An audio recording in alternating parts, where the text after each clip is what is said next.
आखणे जोर छुपै ने जोर, जोर न मंगणे देन न जोर, जोर न जीवन मरण न जोर, जोर न राज माल मन सोर, जोर न सुरती ज्ञान विचार, जोर न जुगती छुटै संसार, जिस हथ जोर कर वेखै सोए,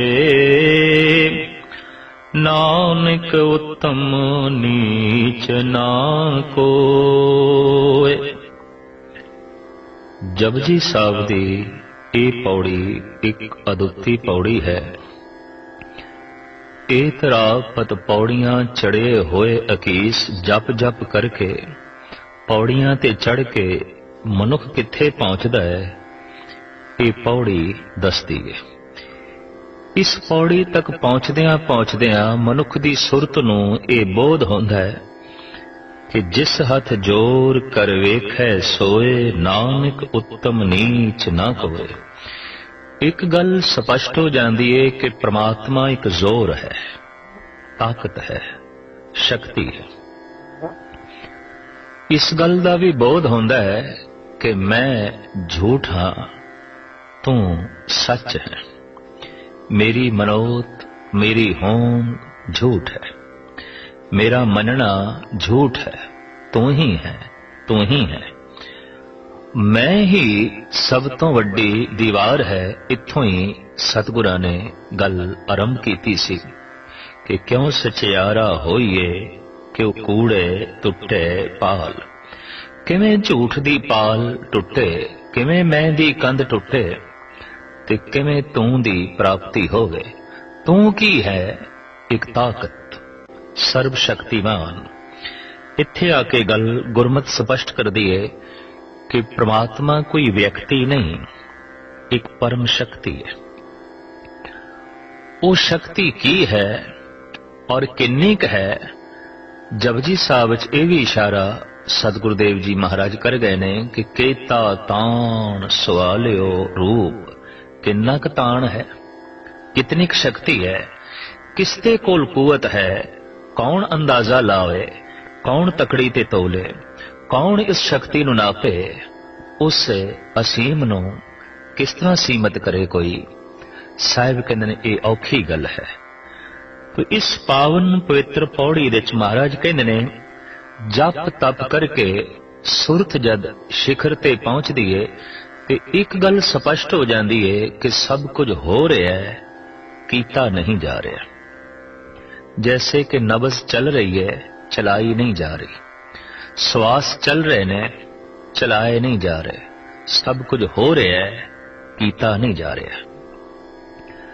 कीता जा रहा है या मैं कर रहा, ये मेरी होंद, ये मैं, ये झूठ है। हो रहा है, सब कुछ हो रहा है, लेकिन बोध तो बिना, ज्ञान तो बिना, अनुभव तो बिना ऐसा कहना कि सब कुछ हो रहा है, कीता नहीं जा रहा, ये भी एक झूठ है। उस अनुभव दे होए बिना ऐसा कहना कि तू ही है, तू ही है, मैं नहीं हाँ, दरअसल तू ही कहने दे च भी कोई रस नहीं होगा, वो भी कहना गलत होगा। तो सुरत जद बुलंदियां नूं छूंदी है ते उसनूं एक गल स्पष्ट दिखाई दे जाती है कि जैसे कोई बच्चा अपनी जवानी नूं रोकना चाहे, नहीं रोक सकता। कोई जवान बुढ़ेपे नूं रोकना चाहे, नहीं रोक सकता। कोई बुढ़ा मौत नूं रोकना चाहे, नहीं रोक सकता। तो एक गल स्पष्ट हो गई, हो रहा सब कुछ, कीता नहीं जा रहा। जीवन दे इतने वड्डे पड़ाव, बचपना, जवानी, बुढ़ेपा, जन्म ते मरण जद मेरे हथ दे च नहीं, तां भगत कह उठदा है कुछ भी मेरे हथ दे च नहीं। इन्नी महान घटना जिस तो मैं लंघ रहा, ये मेरे हथ दे च नहीं। मैं ते एक नदी दे वहण दी तरह। ये गल वखरी है कि नदी मान नाल आखे मैं चल रही हां और सागर नूं मैं मिलना है, मैं उसकी तलाश कर रही हां। नहीं, ये वहण सुभावक है, नदी अपने आप ਨੂੰ रोक ही नहीं सकती। रोक लवे ते छप्पड़ हो जाएगी, रोक लवे ते गंदी हो जाएगी, रोक लवे ते खत्म हो जाएगी, और रोक भी नहीं सकती। इहदा वहन जारी रहेगा। और वहन दा जो नियम परिपूर्ण परमात्मा ने बना दिता है कि निवाण की तरफ होवेगा, तो निवाण की तरफ ही वगदा रहेगा। ये गल वखरी है कि नदी आखे मैं अपने आप निवाण की तरफ वग रही हाँ, मैं खुद सागर की तलाश कर रही हाँ। नहीं, एक गैबी नियम जो पिछे काम कर रहा है, वो निवाण की तरफ पानी नूं तोड़ रहा है और सागर तक पानी नूं पहुंचा रहा है। हू बहु ये जो जीवन की धारा है, ये अनंत जिंदगियां दे जो दरिया चल रहे ने, दरअसल ये भी चल ही रहे ने। ये गल वखरी है कि जीवन का दरिया कह सकता है कि मैं खुद चल रहा, क्योंकि प्रभु ने एक रसना दे दी है, दिमाग दे दिता है, दिल दे दिता है। तो जीवन धारा कह सकती है मैं खुद तलाश कर रही हाँ। धन नूं, संपदा नूं, सुख, शांति, परमात्मा और मैं अपना केंद्र, ये सब कुछ मैं खुद तलाश कर रहा। पर साहिब कहने नहीं, सिमरन करदियां करदियां एक बोध मिलता है और मनुख कह देंदा है नहीं हो रहा है सब कुछ, कीता नहीं जा रहा। अगर मेरे हाथ दे कुछ है तो गुरु अर्जन देव जी महाराज कहते ने कि इसके हाथ होए तो सब किछ ले, अज्ञानी मन रोस करे। अगर वाकई मनुख दे हाथ दे ही सब कुछ है तो फिर सब कुछ मनुख दे हत्थां दे होना चाहिए है। सब कुछ मनुख दे हत्थां दे नहीं है। ये गल वखरी है कि मनुख दावा कर सकता है सब कुछ मेरी मुट्ठी दे है, भावें मुट्ठी दे कुछ भी ना होवे, खाली है मुट्ठी, हत्थां दे कुछ नहीं है, तां भी दावे ते कीते जा सकते ने। इस पौड़ी दे कुछ इस ढंग दा बोध गुरु नानक देव जी महाराज करांदे ने, जिसकी मूल पंक्ति है जिस हथ जोर कर वेखै सोए। जे कोई मान नाल आखे कि नहीं मेरा जोर कम कर रहा है और मैं जोर नाल बहुत कुछ कर सकदा, तो साहब कहते कोई करके दिखाया। जिस हथ जोर कर वेखै सोए, जिहड़ा आखे मेरे हाथ दे जोर है करके वेख लवे की कर सकता है। महाराज गल इत्थों आरंभ करते ने, आखण जोर चुपे न जोर।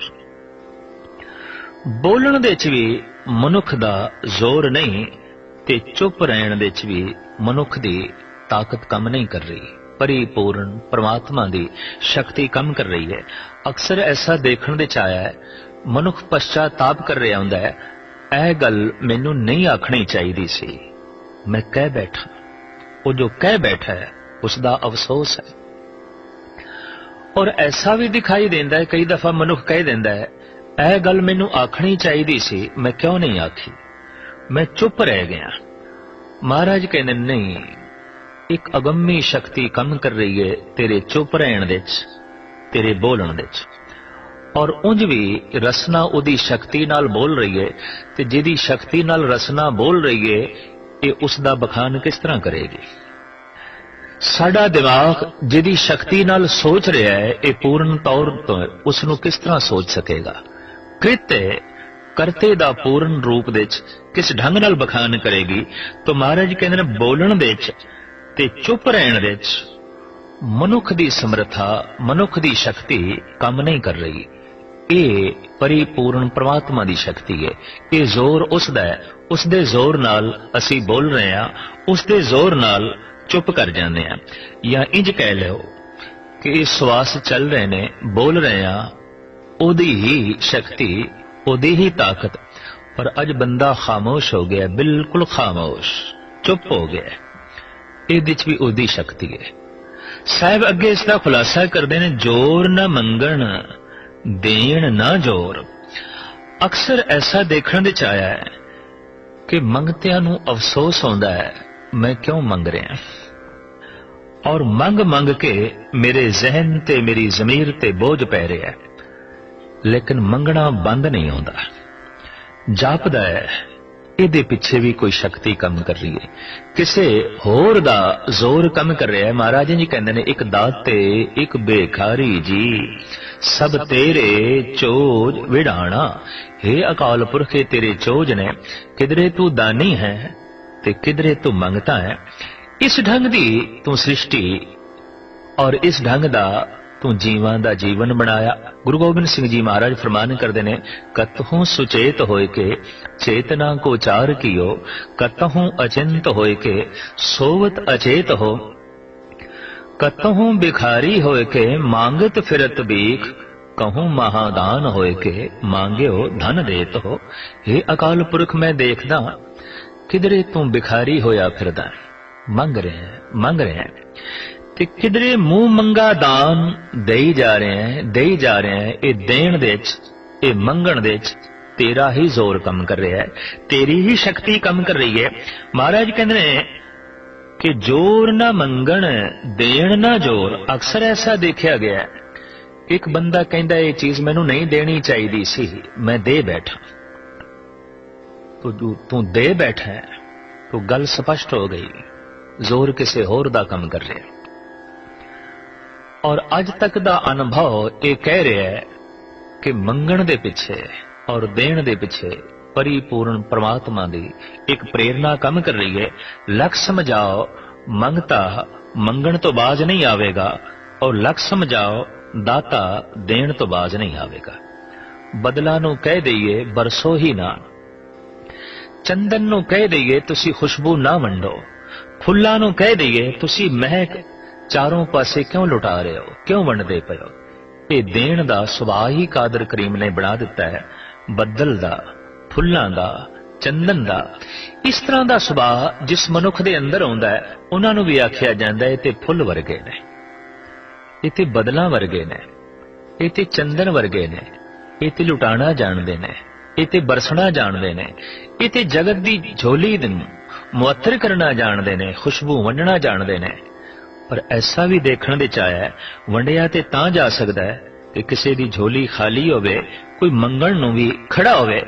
ਤੋ ਇੱਥੇ ਆ ਕੇ ਗੁਰੂ ਨਾਨਕ ਦੇਵ ਜੀ ਮਹਾਰਾਜ ਦੀ ਬਾਣੀ ਕਹਿੰਦੀ ਹੈ, ਸਭ ਤੇਰੇ ਚੋਜ ਨੇ, ਸਭ ਤੇਰੇ ਚੋਜ ਨੇ, ਕਿਧਰੇ ਤੂੰ ਮੰਗ ਰਿਹਾ ਹੈ, ਕਿਧਰੇ ਤੂੰ ਦੇ ਰਿਹਾ। ਇਸ ਵਾਸਤੇ ਸਾਹਿਬ ਕਹਿੰਦੇ ਨੇ, ਅਗਰ ਕੋਈ ਦਾਤਾ ਇਹ ਆਖ ਦੇਵੇ ਕਿ ਮੈਂ ਦੇ ਰਿਹਾ, ਇਹ ਉਸ ਦੀ ਅਗਿਆਨਤਾ ਹੈ, ਤੇ ਕੋਈ ਮੰਗਤਾ ਇਹ ਆਖ ਦੇਵੇ ਮੈਂ ਮੰਗ ਰਿਹਾ, ਇਹ ਵੀ ਉਸ ਦੀ ਅਗਿਆਨਤਾ ਹੈ।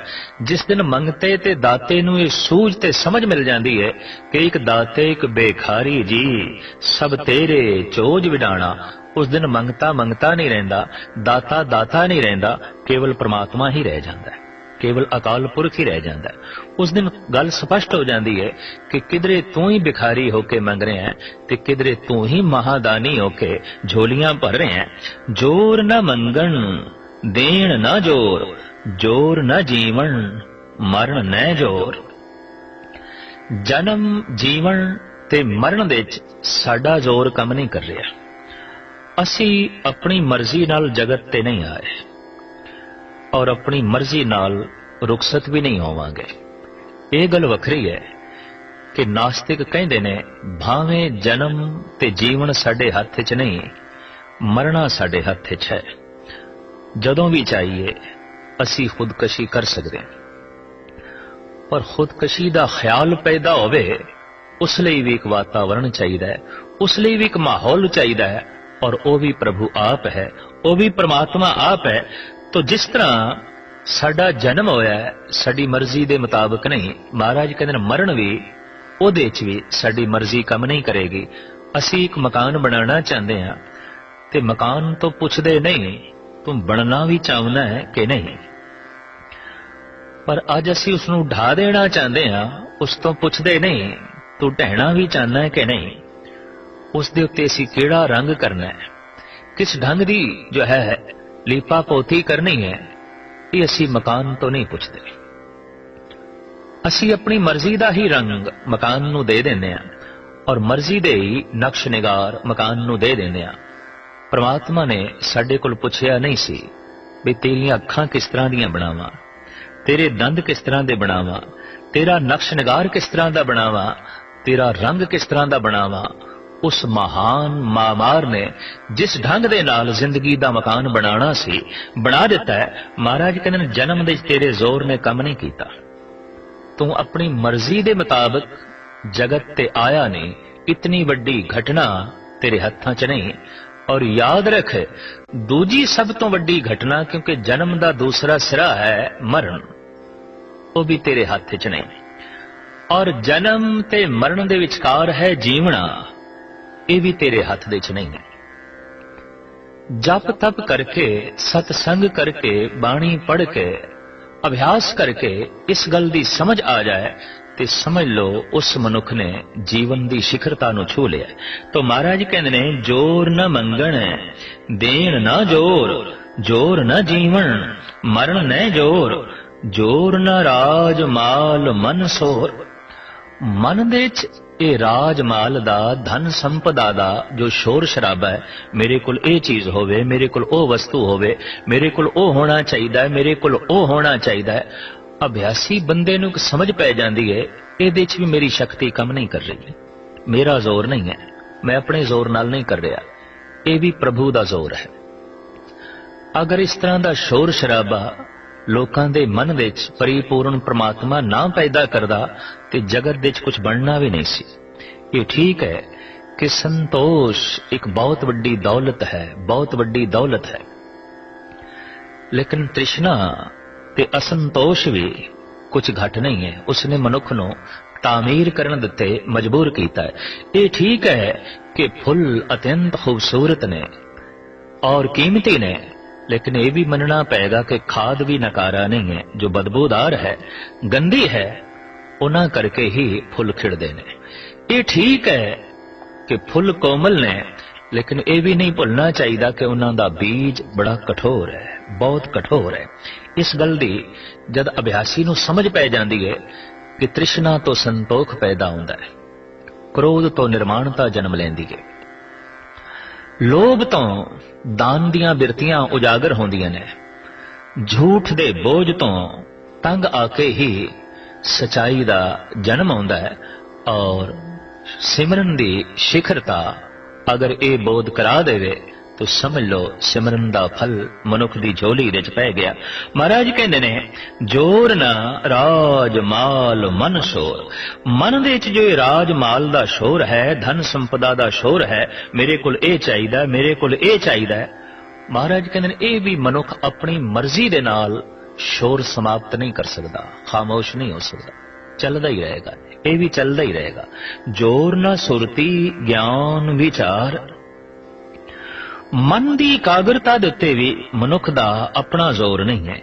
बंदा ये चाहे कि मैं अपनी ताकत दे नाल अज मन नूं टिका लेना है, एकाग्र कर लेना है, साहिब कहते ऐसा नहीं हो सकता। मनुख जोर दे नाल ज्ञान नहीं प्राप्त कर सकता अपनी ताकत नाल, और ना ही परमात्मा की जिहड़ी विचार है ये शक्ति नाल जोर नाल प्राप्त की जा सकती है। साहिब कहते ने ये एक दात है, मनुख दे जोर तो परे दी गल है। क्यों कि मनुख दे कोल जो जन्म ते मरण है उहदे उत्ते इसदा जोर नहीं, ते बाकी किस क्रिया दे उत्ते इसदा जोर चलेगा। इस वास्ते साहिब कहंदे ने जोर न सुरती ज्ञान विचार, जोर न जुगती छुटै संसार। उक्तियां ते जुगतियां दे च भी मनुख दा अपना जोर कम नहीं करदा, वरना हर बंदा उगतियां ते जुगतियां नूं हासिल करके ते संसार दे बंधनां तो छुट जांदा। देखण दे च आया है एक घर बार नूं त्याग देंदा है, लेकिन आश्रम बना देंदा है। घर दा बंधन टुटिया, आश्रम दा बंधन पै गया। परिवार दा बंधन टुटिया, चेलियां दा बंधन पै गया। लोक दा बंधन टुटिया, पर लोक दा बंधन पै गया। और लोक दे शराब नहीं पीनी, पर लोक दे सोम रस पियांगे। लोक दे सदाचारी बनना है ताकि परलोक दे अपसरां दे नाल निरत कर सकीए और परियां दी महफिल दे बैठ सकीए।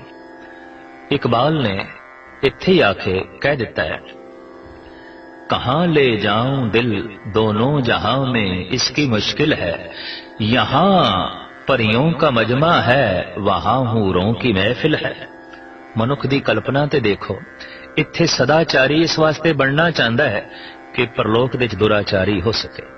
इत्थे शराब दे जाम नूं इस वास्ते तोड़ना चाहता है कि उत्थे अंगूरी शराब दे चश्मियां दे च ਇਹ इशनान कर सके। इत्थे थोड़े जिहा धन नूं इस वास्ते छोड़ना चाहता है ताकि उत्थे कंचन दे महल जो हीरे ते मोतियां नाल जड़त ने वो प्राप्त हो सकन। इत्थे ही आके मुस्लिम शायर डॉक्टर इकबाल ने करारी चोट कर दी है, बेहिश्त हूरो गिलमा इवज़े तायत मैं न मानूंगा, इन्हीं बातों से ऐ वाइज ज़ईफ ईमान होता है। ऐ वाइज तू ते ईमान नू ज़ईफ कर छड़िया, कमजोर कर छड़िया। नमाज पढ़ रहे हैं, इबादत कर रहे हैं, खुदा दी बंदगी कर रहे हैं, महज इस वास्ते कि हूरा मिलन, अंगूरी शराब मिले, जन्नत दे गलमा मिलन, धन संपदा मिले। तू ते परलोक नू भी बाजार बना दिता, तू ते ईमान नू भी ज़ईफ कर छड़िया, कमजोर कर छड़िया। तो देखण दे च आया है कि मनुख कई दफा लोक नू छड्डण दी कोशिश करता है, परलोक दे बंधन पै जांदे ने।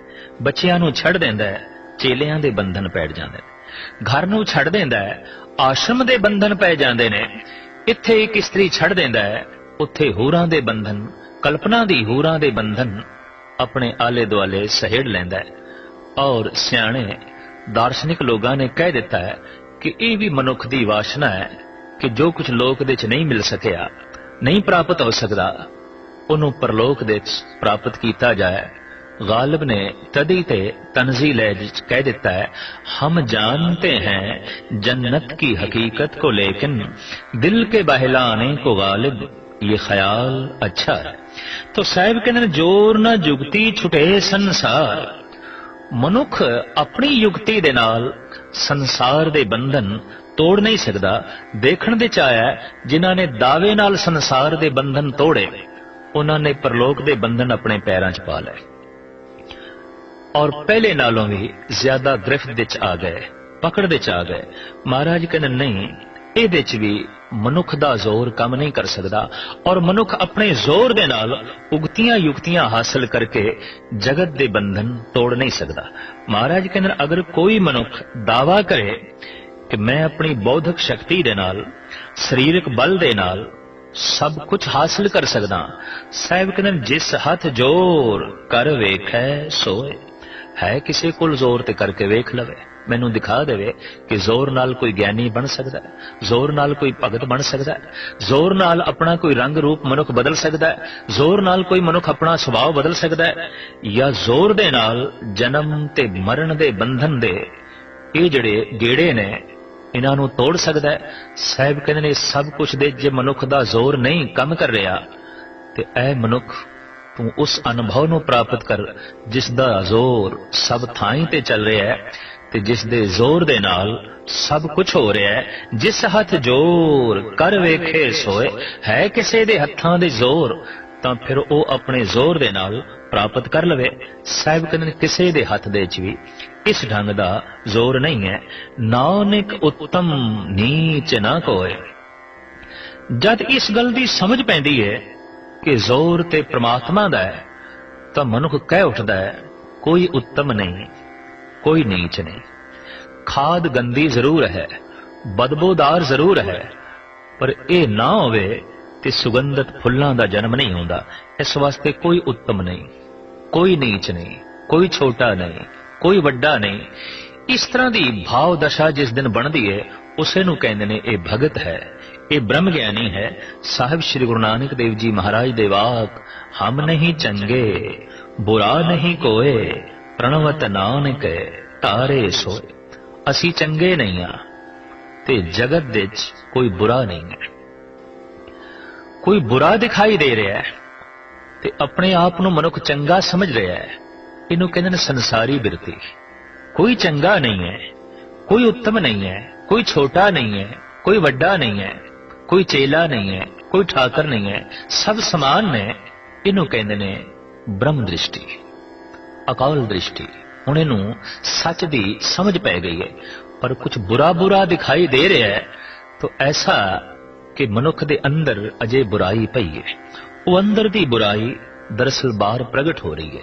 जिस दे आसरे ते जगत विच अनेकां ही बुराइयां ते खामियां दिखाई दे रही ने। उर्दू दे प्रसिद्ध दार्शनिक कवि ते आखिरी मुगल सम्राट बहादुर शाह जफर का ऐसा कहना है, जब न थी अपने गुनाहों की खबर, देखते थे दुनिया के ऐबो हुनर, जब अपने गुनाहों पे पड़ी निगाह तो जहां में कोई बुरा ना रहा। जफर आदमी उसको ना जानिएगा, हो वो कितना ही आलम फैजो जका, जिसे ऐश में याद खुदा ना रही, जिसे तैश में खौफे खुदा ना रहा। जफर कहते ने, जितने चिर तक मैं देखदा सी जगत विच ऐ बुरा है, ऐ बुरा है, ए ऐबी है, ए दोखी है, ए नीवा है, ए नीच है, उतने चिर तक मैं अपने आप नूं वेखण विच असमर्थ रहा। ते जिस दिन मैं अपनियां खामियां वेखियां, अपनियां बुराइयां वेखियां, ते मैनूं पता चलिया कि मैं अपनियां बुराइयां करके जगत नूं बुरा बुरा वेख रहा, अपनियां बदियां करके जगत नूं बुरा बुरा ते बद वेख रहा। संसार विच बदियां दिखाई दे रही ने, ऐ मनुख तू बुरा है, तू बद है। जिस दिन मनुख नेक हो जाता है, जिस दिन मनुख का हिरदा साफ हो जाता है, पवित्र हो जाता है, उस दिन मनुख कह उठता है, सब गोबिंद है, सब गोबिंद है, गोबिंद बिन नहीं कोई। उस दिन मनुख की रसना तो ये वाक निकलते ने, सबे घट राम बोले, राम बोले, रामा बोले, राम बिना को बोले रे। उस दिन मनुख की जबान चो मधुर वाक निकलते ने, फरीदा खालिक खलक, खलक वसे रब माए, ए मंदा किसनू आखिए, जां तिस बिन कोई ना है। बाबा फरीद कहते मैं किसनू बुरा आखा, सब खुदा है, सब अकाल है, सब परिपूर्ण परमात्मा है। बाबा फरीद आप कहते ने, भावें जगत मैनू फकीर फकीर कह रहा है, पर मैं फकीर नहीं हाँ। मैं ते गुनाह नाल भरिया होया, काले मैडे कपड़े, काला मैडा वेश, गुनही भरिया मैं फिरां, लोग कहन दरवेश। ए दृष्टि दरवेश दी है, ए दृष्टि भगत दी है, ए दृष्टि संत दी है। वो कह उठदा है कि मेरे हथ विच कुछ नहीं है। इस अवस्था तक जो पहुंचे है, यकीन जानो परमात्मा दे हत्थां दे चौंदा है।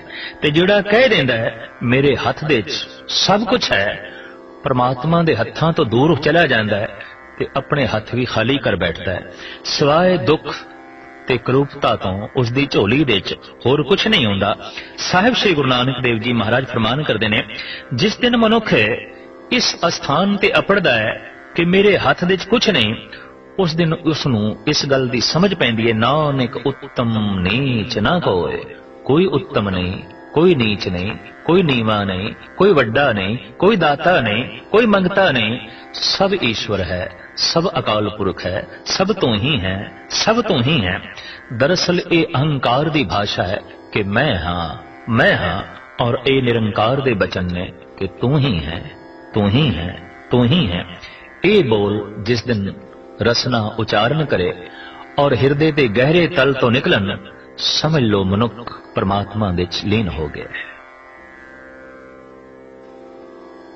राती रुती थिती वारे, पौन पानी अग्नि पाताल, तिस विच धरती थाप रखी धर्मसाल, तिस विच जी जुगत के रंगे, तिनके नाम अनेक अनंते, कर्मी कर्मी होए विचार, सच्चा आप सच्चा दरबार, तिथे सोहन पंच परवान, नदरी कर्म पवै निशान, कछ पकाई उथे पाए, नानक गया जापे जाए।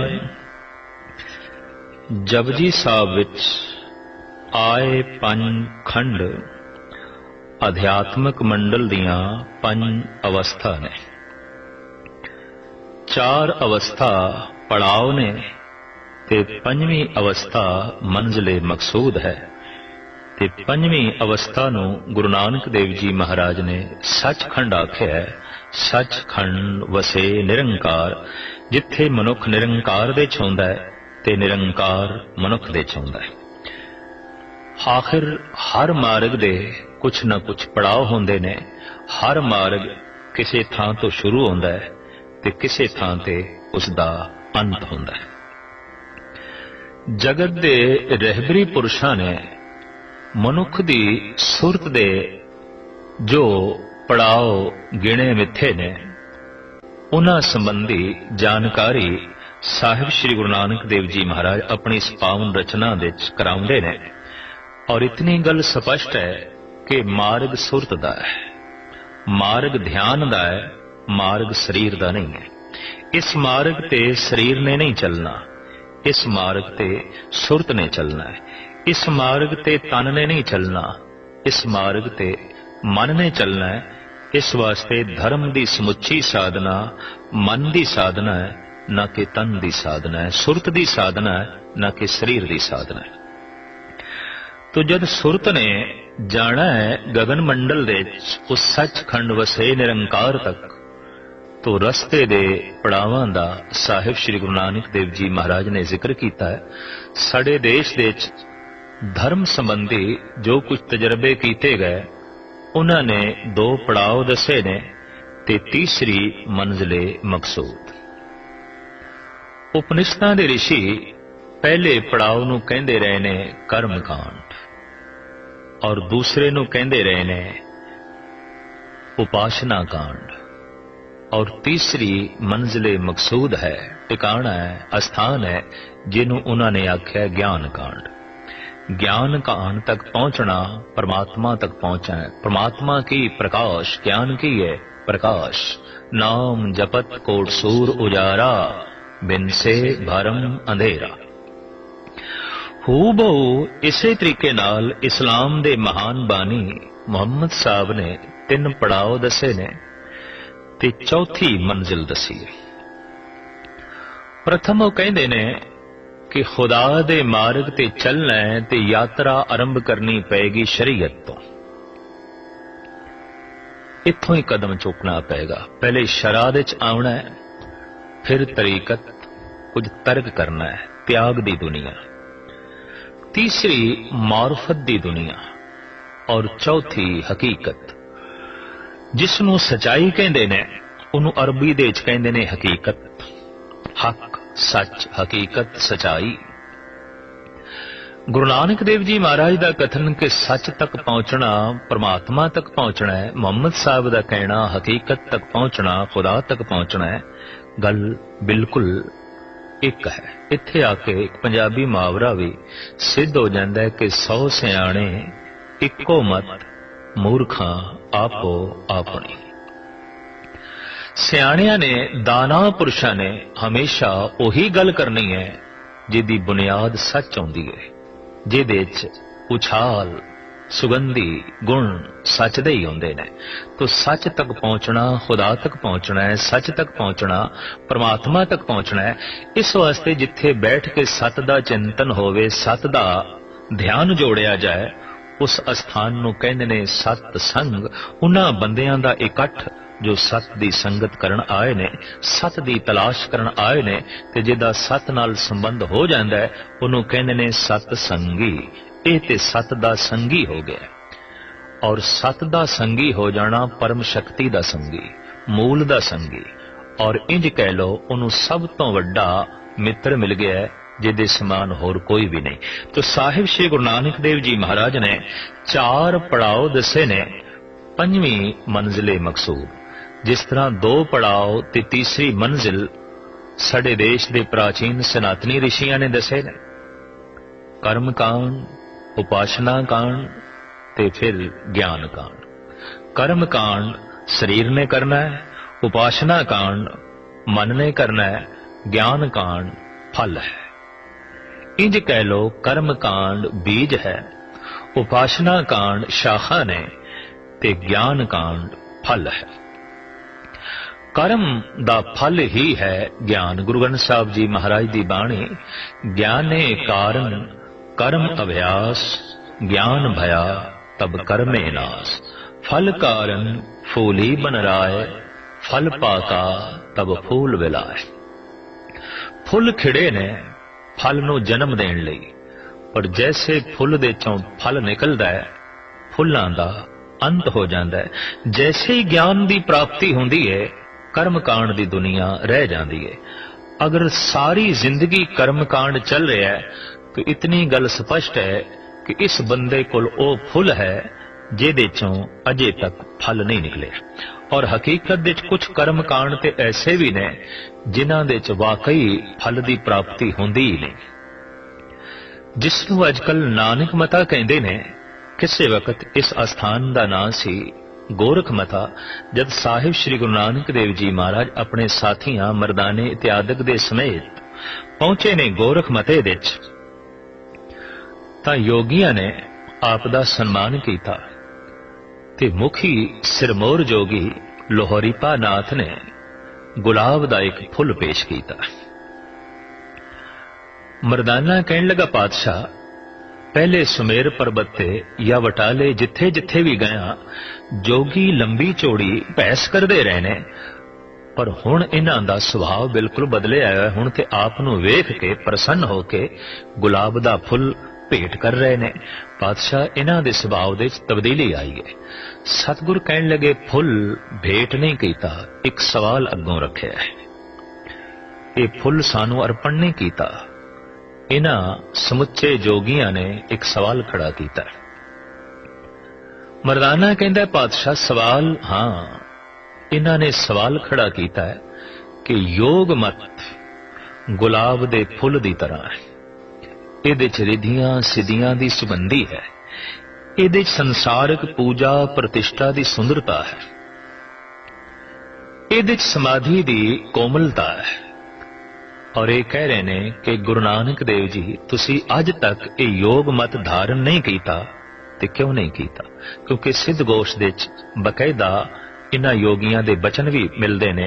दर्शन बेख करो जोगिंदरा, मुंदरा झोली खिंता, बाहरे अंदर एक सरेवो, खट दर्शन एक पंथा। जोगी सारे दे सारे कहंदे ने गुरु नानक देव जी महाराज नूं, अगर तुसी जोगी बन जाओ, मुंदरा धारण कर लो, झोली पहन लो, खिंता धारण कर लो, तो असी थानू जोगियां दा जोगिंदरा बना देंगे, भावनाथ बना देंगे। सारे ही थोड़ी ताबिया दे जो है रहणगे। ये सिद्ध गोश दे आए सिद्धां दे बचन जो साहिब श्री गुरु नानक देव जी महाराज ने कलम बंद कीते ने। तो मरदाने नूं कहंदे ने, नहीं मरदानिया ये भेट नहीं कीता। ये ते कह रहे ने तुसी हुण तक जोगी क्यों नहीं बने? गुरु नानक देव जी महाराज ने वो फुल जोगियां नूं वापस कीता। आखिया ये फुल कोमल है, इस फुल दे सुगंधी भी है, ये फुल सुंदर भी है, पर नानक उस फुल दा पुजारी है जिस फुल दे चों फल भी निकले। ये फुल खूबसूरत जरूर है, पर किसी खूबसूरत ते मिठे फल नूं नहीं जन्म देंदा। गुरु नानक नूं केवल रिद्धि सिद्धि ते संसार दी पूजा प्रतिष्ठा नहीं चाहिदी। गुरु नानक नूं नाम दा फल चाहिदा है। मैं जिंदगी दा आधार केवल नाम नूं ही समझदा कि जिस कर्म दे च नाम रस नहीं, मेरे लिए वो फुल है जिहदे च कोई फल ही नहीं। ते मैनू इस तरह के फुल नहीं चाहिए जिन्हां फुल्लां दे फल नहीं है।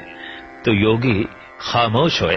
साहिब श्री गुरु नानक देव जी महाराज ने बकायदा फरमान कीता भी कर्म भी ओ करना है जिस कर्म दे बीज दे चों ज्ञान निकले। जिस कर्म दा धर्म नाल संबंध नहीं, वो कर्म पाखंड है। जैसे गुरु अर्जन देव जी महाराज फरमान करते ने, कर्म धर्म पाखंड जो दिसे, तिन जम जागाती लूटे, निर्वाण कीर्तन गाओ, करते का निमक सिमरत जित छूटे। हुण जगत ते यही उपदेश दिता जाता है, ऐ संसारियो कर्म धर्म करो, कर्म धर्म करो। ते गुरु अर्जन देव जी महाराज कहते ने, फोकट कर्म ओ कर्म जिन्हां दे ज्ञान नहीं, जिस कर्म दे प्रभु दी भगती नहीं, जिस कर्म दे नाम दा रस नहीं, ओ बीज ओ कर्म फोका है, फोकट है। कर्म धर्म पाखंड जो दिसे, इते पाखंड है, खंडित करेगा मन नू। दरअसल कर्म कांड ओही ठीक है जो मन नू अखंड करे, मन नू एक करे। ते जिस कर्म दे करदियां ही पाखंड खंड खंड दे जीवना है, टुकड़ियां टुकड़ियां दे जीवना है, साहिब कहंदे ने ये ओ कर्म ने ਜਿਨ੍ਹਾਂ ਦੇ ਚੋਂ ਗਿਆਨ ਦਾ ਫਲ, ਨਾਮ ਦਾ ਰਸ ਨਿਕਲਦਾ ਹੀ ਨਹੀਂ, ਲਿਹਾਜ਼ਾ ਇਹ ਕਰਮਕਾਂਡ ਪਾਖੰਡ ਹੈ। ਸਾਹਿਬ ਗੁਰੂ ਗੋਬਿੰਦ ਸਿੰਘ ਜੀ ਮਹਾਰਾਜ ਦਾ ਵੀ ਫਰਮਾਨ ਹੈ, ਕੇਵਲ ਕਰਮ ਭਰਮ ਸੇ ਚੀਨੋ, ਧਰਮ ਕਰਮ ਅਨਰਾਗੋ। ਵੀ ਚਿੰਤਨ ਕਰਦੇ ਹੋ ਐ ਪ੍ਰਮਾਤਮਾ ਦੇ ਪੁਜਾਰੀਓ, ਕੇਵਲ ਉਹਨਾਂ ਕਰਮਾਂ ਦੇ ਆਸਰੇ ਤੇ ਜਿਹੜੇ ਕਰਮ ਭਰਮ ਤੇ ਖੜੇ ਨੇ। ਭਾਵ ਜਿਸ ਕਰਮ ਦੇ ਚੋਂ ਵੀ ਭਰਮ ਨਿਕਲਦਾ ਹੈ, ਜਿਸ ਕਰਮ ਦੇ ਚੋਂ ਗਿਆਨ ਨਹੀਂ ਨਿਕਲਦਾ, ਜਿਸ ਕਰਮ ਦੇ ਚੋਂ ਭਗਤੀ ਰਸ ਨਹੀਂ ਨਿਕਲਦਾ। ਤੋ ਸਾਹਿਬ ਸ੍ਰੀ ਗੁਰੂ ਨਾਨਕ ਦੇਵ ਜੀ ਮਹਾਰਾਜ ਨੇ 4 ਪੜਾਅ ਦੱਸੇ ਨੇ ਤੇ 5ਵੀਂ ਮੰਜ਼ਿਲ ਦਸੀ ਹੈ। ਪ੍ਰਥਮ ਆਪ ਕਹਿੰਦੇ ਧਰਮ ਖੰਡ, ਦੂਸਰਾ ਗਿਆਨ ਖੰਡ, ਤੀਸਰਾ ਸਰਮ ਖੰਡ, ਚੌਥਾ ਕਰਮ ਖੰਡ ਤੇ 5ਵਾਂ ਸੱਚਖੰਡ, ਜੋ ਪੜਾਅ ਹੈ ਜਿੱਥੇ ਤੱਕ ਮਨੁੱਖ ਦੇ ਮਨ ਨੇ, ਮਨੁੱਖ ਦੇ ਧਿਆਨ ਨੇ, ਮਨੁੱਖ ਦੀ ਸੁਰਤ ਨੇ ਪਹੁੰਚਣਾ ਹੈ। ਯਾਤਰਾ ਆਰੰਭ ਕਰਨੀ ਪਏਗੀ ਧਰਮ ਖੰਡ ਤੋਂ। ਪਰ ਹੁਣ ਕੋਈ ਮਨੁੱਖ ਯਾਤਰਾ ਆਰੰਭ ਕਰ ਚੁੱਕਿਆ ਹੈ ਤੇ ਵਾਕਈ ਉਹ ਧਰਮ ਖੰਡੀ ਹੈ, ਪਹਿਚਾਣ ਕਿਸ ਤਰ੍ਹਾਂ ਹੋਵੇਗੀ? ਦਰਅਸਲ ਗੁਰੂ ਨਾਨਕ ਦੀ ਸਾਰੀ ਸਿੱਖਿਆ ਦੀਕਸ਼ਾ ਧਰਮ ਦੀ ਮਨ ਪ੍ਰਤੀ ਹੈ। ਔਰ ਸਾਹਿਬ ਐਸਾ ਵੀ ਕਹਿੰਦੇ ਨੇ ਕਿ ਧਾਰਮਿਕ ਦਿਖਾਈ ਦੇ ਜਾਣਾ ਇਹ ਤੇ ਇੱਕ ਸ਼ਿੰਗਾਰ ਹੈ। ਇਹ ਤੇ ਕੋਈ ਵੀ ਕਿਸੇ ਤਰ੍ਹਾਂ ਦਾ ਸ਼ਿੰਗਾਰ ਕਰਕੇ ਧਾਰਮਿਕ ਦਿਖਾਈ ਦੇ ਸਕਦਾ ਹੈ, ਪਰ ਧਾਰਮਿਕ ਹੋ ਜਾਣਾ ਇੱਕ ਬਹੁਤ ਵੱਡੀ ਸਾਧਨਾ ਹੈ, ਇੱਕ ਬਹੁਤ ਵੱਡੀ ਤਪੱਸਿਆ ਹੈ, ਇੱਕ ਬਹੁਤ ਵੱਡੀ ਮਿਹਨਤ ਹੈ। ਸਾਹਿਬ ਆਪ ਵੀ ਕਹਿੰਦੇ ਨੇ ਉੱਤੇ ਮੁਸ਼ੱਕਤ ਹੈ, ਜਿੰਨੀ ਨਾਮ ਧਿਆਇਆ ਗਏ ਮੁਸ਼ੱਕਤ ਘਾਲ। ਬੜੀ ਭਾਰੀ ਮਿਹਨਤ ਹੈ, ਬੜੀ ਜੋ ਹੈ ਕਰੜੀ ਮੁਸ਼ੱਕਤ ਹੈ। तो इसी तरीके नाल इस्लाम दे पहले पड़ाव की पहचान हो जाती है भी शरह दे च आया है। और उपनिषदां दे ऋषियां दे मुताबिक जो कर्म कांड दे च आया है उन्हें यात्रा आरंभ कर दी। गुरु नानक देव जी महाराज कहते जो धर्मखंडी है उन्हें यात्रा आरंभ कर दी। पर हुण धर्मखंडी है ये किस तरह पहचान होगी? साहिब कहते ने धर्मखंडी अपने जीवन नूं धर्म देंदा है, एक मर्यादा देंदा है, एक असूल देंदा है, एक विधि ते विधान देंदा है। और वो किस तरह देंदा है? उन्होंने एक सूझ मिलती है, उन्होंने एक समझ मिलती है सत्संग कर करके कि जगत विच जो कुछ भी हो रहा है सब विधि पूर्वक हो रहा है, सब विधानक ढंग नाल हो रहा है। साहिब उसदा ही निखेड़ा इस पावन पवित्र पौड़ी विच करदे ने। राती रुत्ती थिथी वार पौण पानी अग्नि पाताल। ए रातां ए रुत्तां ए थित ए वार ए दिन दिहाड़े किसी विधि विधान दे मुताबिक गर्दिश दे ने चल रहे ने। साहिब परिपूर्ण परमात्मा ने एक अटल नियम असूल बना दिता है, उसकी उलंघना नहीं हो सकती। अगर कोई लख कोशिश करे कि अग्नि दे चों ठंडक मिले ते बर्फ दे चों तपश मिले, ऐसा हो नहीं सकता। सूरज दे चों अंधेरा मिले और चंद्रमा दे चों जलन मिले, नहीं, ऐसा नहीं हो सकता। हर एक ने अपने अपने नियम दी पालना करने वास्ते उस परिपूर्ण परमात्मा ने ड्यूटी ते लाए हुए ने, सेवा ते लाए हुए ने। तो साहिब कहते ने जिस तरह ये रातां रुत्तां थित वार नियम पूर्वक चल रहे हैं और अपनी ड्यूटी निभा रहे हैं, इसी तरीके नाल पवन ते पानी ते अग्नि ते पाताल किसी नियम ते खड़े ने। भाव उपर दी धरती थल्ले दी धरती किसी विधानक ढंग दे नाल खड़ी है, किसी असूल ते खड़ी है। एक सियाणा बंदा धर्मखंडी बंदा जद वेखदा है ग्रह नक्षत्रां दे उत्ते निगाह मारदा है भी लाजमी किसी विधानक ढंग नाल ये टिके होया है। देखो ट्रैफिक दे रूल होंदे होया, यातायात दे नियम होंदे होया भी अणगिणत एक्सीडेंट हो जाते ने, टकराव हो जाते ने। हजारां नहीं अरबां खरबां ग्रह नक्षत्र सूरज चंद तारे जो आवाज तो भी तिखे चल रहे ने, पर मजाल है किधरे टकराव होवे तो लाजमी कोई विधि है, कोई विधान है, कोई नियम है, नहीं तो सारे ही टकरा जान और सारे अज खत्म हो जान।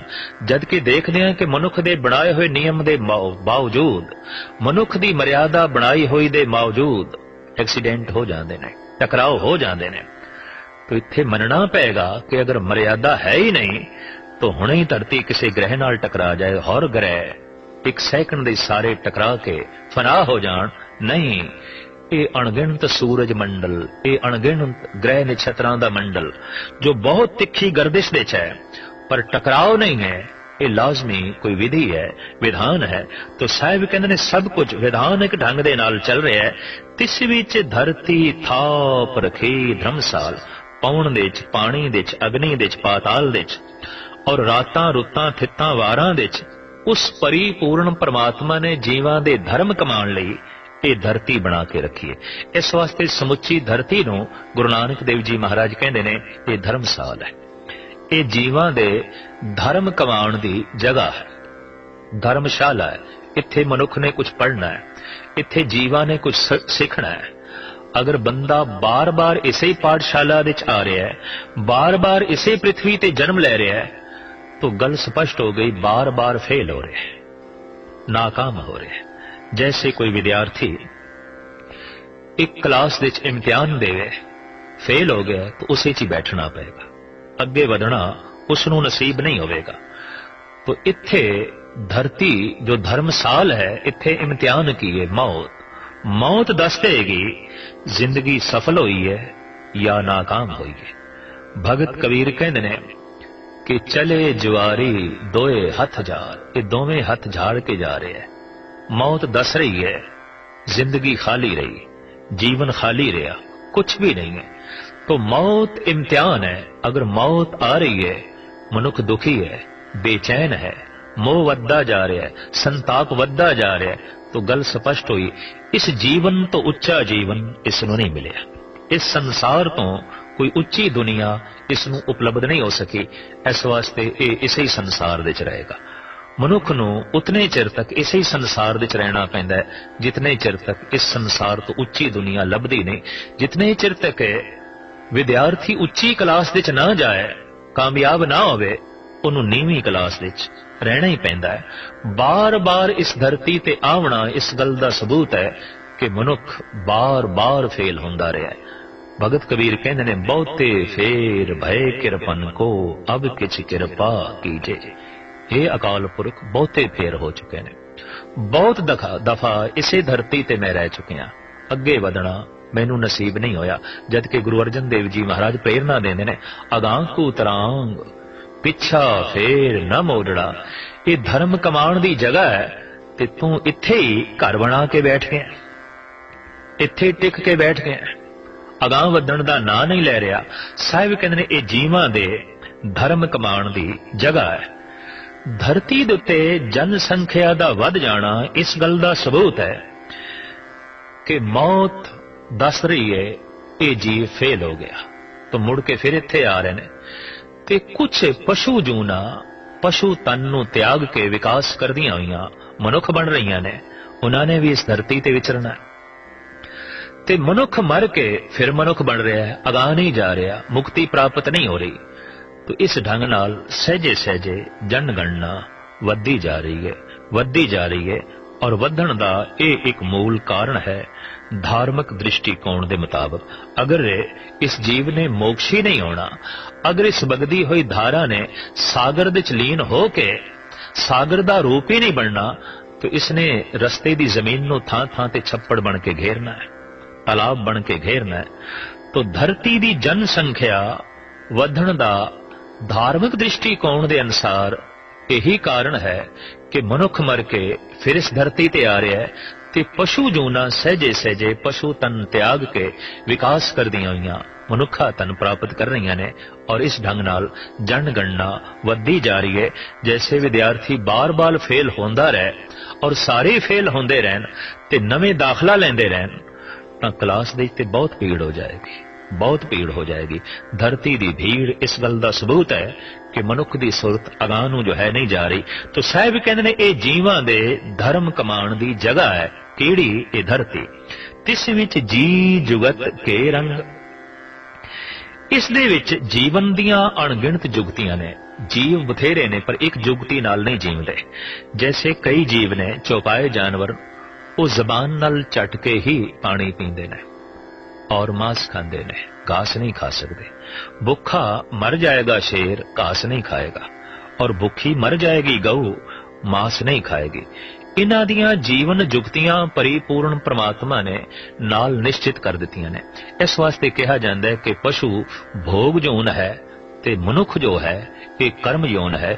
ਇਹ ਕੁਝ ਭੋਗਣ ਵਾਸਤੇ ਵੀ ਆਇਆ ਹੈ ਪਰ ਕੁਝ ਕਰਮ ਵਾਸਤੇ ਵੀ ਆਇਆ ਹੈ। ਪਰ ਪਸ਼ੂਆਂ ਦੀ ਤੇ ਜੀਵਨ ਜੁਗਤੀ ਵੀ ਬੱਝੀ ਹੋਈ ਹੈ। ਉਹ ਆਪਣੀ ਜੀਵਨ ਜੁਗਤੀ ਤੋਂ ਇੱਕ ਪਾਸੇ ਨਹੀਂ ਹੋ ਸਕਦੇ, ਉਸੇ ਦੇ 'ਚ ਹੀ ਮਜਬੂਰਨ ਉਹਨਾਂ ਨੂੰ ਜੀਵਣਾ ਪੈਂਦਾ ਹੈ। ਮਨੁੱਖ ਨੂੰ ਆਪਣੀ ਜੀਵਨ ਜੁਗਤੀ ਸਵੈਮ ਤਲਾਸ਼ ਕਰਨੀ ਪੈਂਦੀ ਹੈ। ਕੀ ਪਹਿਨਣਾ ਹੈ, ਕੀ ਨਹੀਂ ਪਹਿਨਣਾ, ਕਿੱਥੇ ਰਹਿਣਾ ਹੈ ਔਰ ਕਿਵੇਂ ਰਹਿਣਾ ਹੈ, ਕੀ ਖਾਣਾ ਹੈ, ਕੀ ਨਹੀਂ ਖਾਣਾ। ਗਰਸ ਕੇ ਸਾਰੀਆਂ ਜੁਗਤੀਆਂ ਉਗਤੀਆਂ ਮਨੁੱਖ ਨੂੰ ਸਵੈਮ ਲੱਭਣੀਆਂ ਪੈਂਦੀਆਂ ਜੀਵਨ ਦੇ ਸੰਬੰਧ ਵਿੱਚ। ਤਾਂ ਸਾਹਿਬ ਕਹਿੰਦੇ ਅਨੇਕਾਂ ਤਰ੍ਹਾਂ ਦੇ ਜੀਵ ਜੋ ਇਸ ਧਰਤੀ ਦੇ 'ਚ ਨੇ, ਉਹਨਾਂ ਦੀਆਂ ਅਨੇਕਾਂ ਤਰ੍ਹਾਂ ਦੀਆਂ ਜੀਵਨ ਜੁਗਤੀਆਂ ਨੇ, ਉਹਨਾਂ ਦੇ ਅਨੇਕਾਂ ਰੰਗ ਨੇ। ਤਿਨਕੇ ਨਾਮ ਅਨੇਕ ਅਨੰਤ। ਸਾਹਿਬ ਕਹਿੰਦੇ ਨੇ ਇਹਨਾਂ ਜੀਵਾਂ ਦੇ ਨਾਮ ਵੀ ਅਨੇਕਾਂ ਨੇ, ਰੂਪ ਵੀ ਅਨੇਕਾਂ ਨੇ, ਰੰਗ ਵੀ ਅਨੇਕਾਂ ਨੇ ਔਰ ਜੀਵਨ ਦੀਆਂ ਜੁਗਤੀਆਂ ਵੀ ਅਨੇਕਾਂ ਨੇ। ਪਰ ਹੁਣ ਸਾਹਿਬ ਕਹਿੰਦੇ ਨੇ ਕਰਮੀ ਕਰਮੀ ਹੋਏ ਵਿਚਾਰ। ਪ੍ਰਭੂ ਦੇ ਦਰ ਦੇ ਉੱਤੇ ਜੋ ਵਿਚਾਰ ਹੁੰਦੀ ਹੈ ਉਹ ਕਰਮਾਂ ਦੀ ਹੁੰਦੀ ਹੈ। ਕਰਮ ਕੀ ਹੈ? ਔਰ ਮਨੁੱਖ ਤੇ ਚੂੰਕਿ ਹੈ ਹੀ ਕਰਮ ਯੋਨ, ਇਹ ਭੋਗ ਯੋਨੀ ਨਹੀਂ ਹੈ, ਇਹ ਕਰਮ ਯੋਨੀ ਹੈ। ਮਨੁੱਖ ਨੇ ਕਿਤਨਾ ਭੋਗਿਆ ਹੈ, ਇਸ ਗੱਲ ਦੀ ਮਹਾਨਤਾ ਉੱਥੇ ਨਹੀਂ ਮੰਨੀ ਜਾਏਗੀ। ਮਨੁੱਖ ਨੇ ਕਰਮ ਕੀ ਕੀਤੇ ਨੇ, ਇਸ ਗੱਲ ਦੀ ਗਣਨਾ ਹੋਵੇਗੀ, ਇਸ ਗੱਲ ਦੀ ਗਿਣਤੀ ਹੋਵੇਗੀ ਕੀ ਕਰਮ ਕੀਤੇ ਨੇ। ਔਰ ਕਰਮ ਉਹੀ ਸ਼ੁਭ ਹੁੰਦਾ ਹੈ ਜਿਸ ਦੇ ਨਾਲ ਦੂਜਿਆਂ ਦੀ ਜ਼ਿੰਦਗੀ ਦੀ ਤਾਮੀਰ ਹੋਵੇ ਤੇ ਆਪਣੀ ਸੁਰਤ ਉੱਚੀ ਹੋਵੇ, ਮਨ ਨੂੰ ਹੁਲਾਸ ਮਿਲੇ, ਦੂਜਿਆਂ ਨੂੰ ਸੁਖ ਮਿਲੇ, ਉਹ ਤੇ ਸ਼ੁਭ ਕਰਮ ਹੈ। ਤੇ ਜਿਸ ਕਰਮ ਕਰਮਦਿਆਂ ਦੂਜੇ ਨੂੰ ਚੋਟ ਮਿਲੇ ਤੇ ਮਨ ਵਿੱਚ ਗਿਲਾਨੀ ਪੈਦਾ ਹੋਵੇ, ਉਹ ਤੇ ਅਸ਼ੁਭ ਕਰਮ ਹੈ। ਤਾਂ ਸਾਹਿਬ ਕਹਿੰਦੇ ਨੇ ਉਸ ਪ੍ਰਭੂ ਦੇ ਦਰਬਾਰ ਤੇ ਫਿਰ ਜੀਵਾਂ ਦੇ ਕਰਮਾਂ ਦੀ ਵਿਚਾਰ ਆਉਂਦੀ ਹੈ। ਕਰਮੀ ਕਰਮੀ ਹੋਏ ਵਿਚਾਰ, ਸੱਚਾ ਆਪ ਸੱਚਾ ਦਰਬਾਰ। ਇਹਨਾਂ ਕਰਮਾਂ ਦੀ ਕਿੱਥੇ ਵਿਚਾਰ ਆਉਂਦੀ ਹੈ? ਜੋ ਪ੍ਰਮਾਤਮਾ ਆਪ ਸੱਚਾ ਹੈ ਤੇ ਜਿਹਦਾ ਦਰਬਾਰ ਸੱਚਾ ਹੈ ਤੇ ਜਿਹਦਾ ਨਿਆਂ ਸੱਚਾ ਹੈ, ਉਸ ਦਰਬਾਰ ਵਿੱਚ तमाम जीवां दे कर्मां दी विचार होंदी है। तिथे सोहन पंच प्रवान, उस परमात्मा दे दरबार दे सवायमान होंदे ने। कौन? पंच जन, सिरमौर मनुख। कौन? संत जन, भगत जन। ये पंच ने, ये मनुखां दे पंच ने, सिरमौर ने, महान ने, मुखी ने। महाराज कहते प्रभु दे दर दे ते ये शोभा पाउंदे ने।